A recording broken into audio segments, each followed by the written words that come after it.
Camila é mãe, é esposa, é psicóloga, é cristã, é apaixonada pelo reino de Deus, é uma pessoa que gosta de se envolver com pessoas, que ouve histórias e se importa com todos os processos.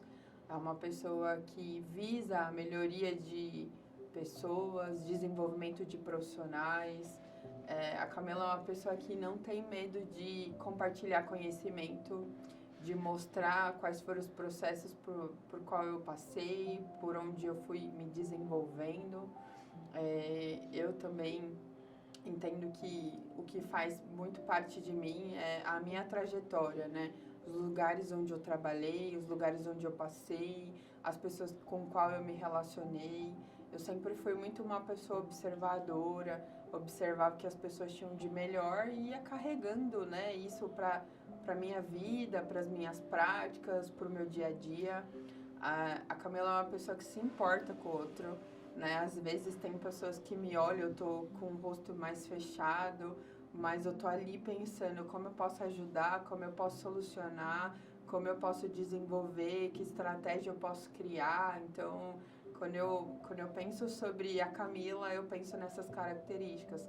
Alguém que é voltada para o outro, alguém que pensa no reino, né? Que cresceu dentro de um contexto que foi muito especial, né, que é a igreja, no meio de pessoas que tinham muitos defeitos, mas que estavam sempre buscando, entre a comunhão, mudar a vida de pessoas. Então, né, eu lembro que eu entrei na psicologia porque meu pai falava muito que eu gostava de ajudar as pessoas, de ouvir as pessoas, de mudar histórias. Então, por meio da minha crença, da minha fé, quantas adolescentes passavam por mim e falavam, o que você pensa sobre isso? O que você acha? Você pode me ajudar? Você pode orar por mim? E quantas histórias tristes eu ouvi nesse processo, né? Então, assim, a Camila, ela tem todas essas características, assim, alguém que realmente olha para o outro como um ser humano que merece essa atenção, esse cuidado, esse amor, porque eu recebi esse amor de alguém, né? Eu recebi esse amor de Cristo e é um amor que precisa ser transbordado. E por meio da psicologia, eu entendi que eu posso cuidar de pessoas como eu também já fui cuidada, eu posso criar contextos onde tragam vida e transformação para as pessoas a partir desse contexto. A Camila sofreu muito bullying na escola, foi muito perseguida na escola, na faculdade, em todos os ambientes onde eu estive presente havia perseguição. Mas isso não, eu não carreguei isso comigo, eu não foquei num processo do passado.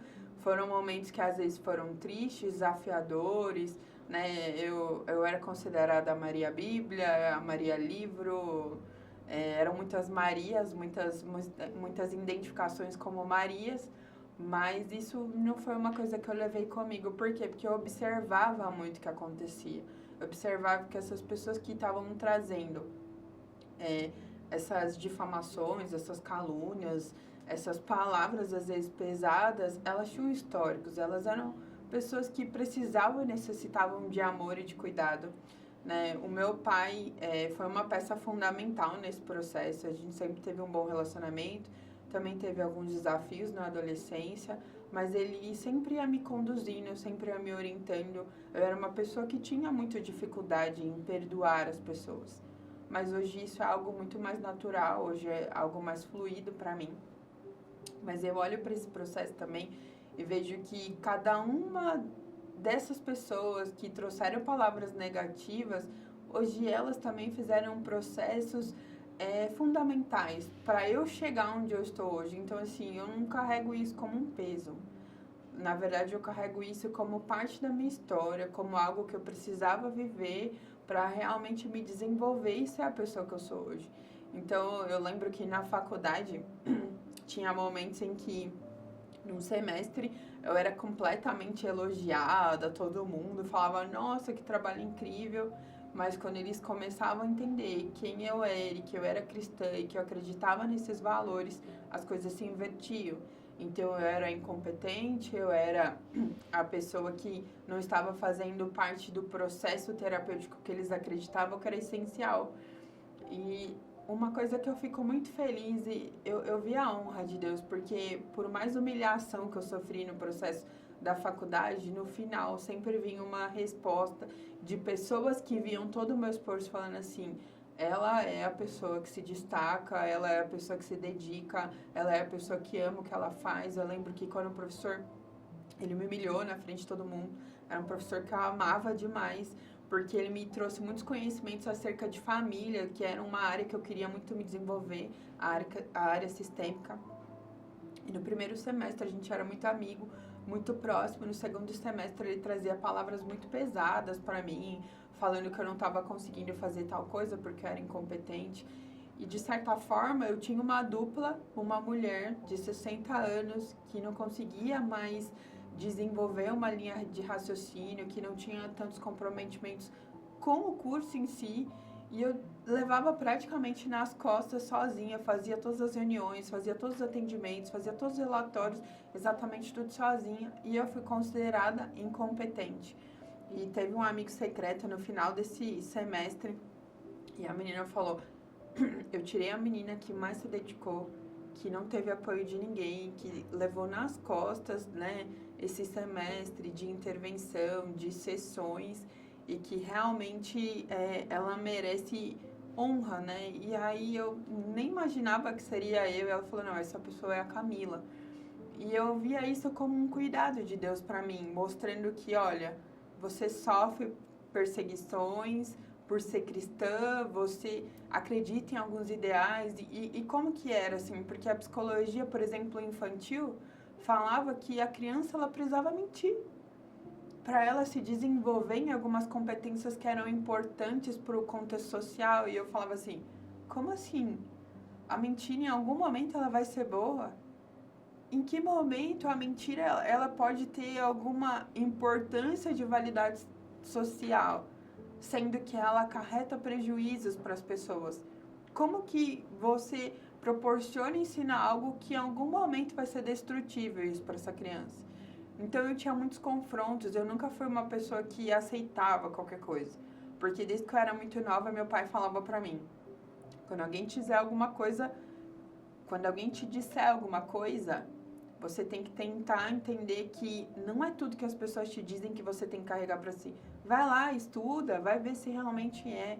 Então, eu levei isso para a vida, assim. Então, foi bem desafiadora a minha trajetória como aluna na vida, né? Então, eu vejo que eu venci, né? E esse processo, assim, eu até falo, eu orei durante 5 anos. Deus, eu não quero que a psicologia me roube de você. Porque eu via amigos que eram cristãos, que estavam lá, né, se envolvendo com Jesus, e 90% da minha sala deixou de seguir a Jesus no momento em que a psicologia começou a entrar no coração. Então, eu não queria fazer parte dessa porcentagem, eu queria ser aqueles que permaneceram até o fim. Eu acho que a ciência ela tem uma linha bem tênue. Ou você observa Jesus, né, em tudo, ou você acaba falando, não, Jesus não existe. E eu optei em ver que realmente existe esse amor, esse cuidado, e a psicologia, ela tem uma unificação, assim, com a Bíblia, com tudo aquilo que quer promover saúde e bem-estar para as pessoas, e é muito isso que eu acredito, essa é a minha essência. Né, quando eu penso a respeito do bullying que eu sofri, de tudo que aconteceu na minha vida, eu olho para isso e falo, poxa, porque eu queria me guardar para o casamento, falar que eu ia ser infeliz no casamento, e hoje eu não sou infeliz, hoje eu sou feliz, né? Olhavam para mim e falavam que eu só estudava, hoje eu tenho uma pós-graduação, estou entrando na USP, né, com um projeto especial voltado para o público com TEA. Bom, traziam muitos pesos, assim, falavam sobre histórias pesadas, e eu vi que essas pessoas tiveram destinos muito tristes, assim, que eu não fico feliz desse processo. Mas, pelo contrário, eu venci, porque eu estudei, eu tenho um marido excelente, eu tenho um filho excelente. Eu estava esses dias em casa e eu até me emociono, assim, o Otto é uma criança muito especial, assim, porque ser mãe, para mim, era uma coisa que me dava muito medo, Não pelo fato de ser mãe, mas eu tenho a consciência que mãe, ela educa, ela acolhe, ela vai criando estruturas e eu sempre ouvi muitas palavras negativas a respeito à maternidade e foi um susto muito grande, assim, algumas coisas. Mas quando eu olho pro Otto, assim, eu falo, meu, Deus me presenteou, né? Ele é um carinha sensacional, sociável, onde ele tá, as pessoas elogiam, que ele é brincalhão, que ele é uma criança que transborda amor. Quando eu e a Alex decidimos escolher o nome, a gente tinha muitas opções, mas quando a gente viu o nome Otto e viu o significado, né, de ser a riqueza de todos aqueles que o cercam, eu vejo que essa é a realidade do meu filho. Por onde ele vai, ele traz alegria, ele traz uma presença, né, importante. Então, me trouxeram muitas palavras ruins, mas hoje eu me sinto presenteada pelo meu casamento, pelo meu filho, pela história, pela família que eu tenho hoje, porque eu não permiti que as palavras que diziam sobre mim se tornassem parte da realidade de quem eu sou hoje. Então, eu não vejo que as Marias que me zoavam, né, me tornaram algo ruim. Pelo contrário, me tornou alguém que eu fico feliz de ser hoje. Claro, eu tenho muitos processos para melhorar, sei que preciso me desenvolver em muitas coisas, mas eu sou alguém sempre buscando se aperfeiçoar, melhorar, tanto na parte acadêmica, mas também como pessoa. Porque a vida é repleta disso, né? A gente não pode ficar estagnada da mesma forma, do mesmo jeito e falando e sendo sempre a mesma pessoa. A pessoa que eu era 5 dias atrás, eu não sou mais hoje. Então, eu diria que sim, valeu a pena ter vivido tudo isso para chegar onde eu cheguei.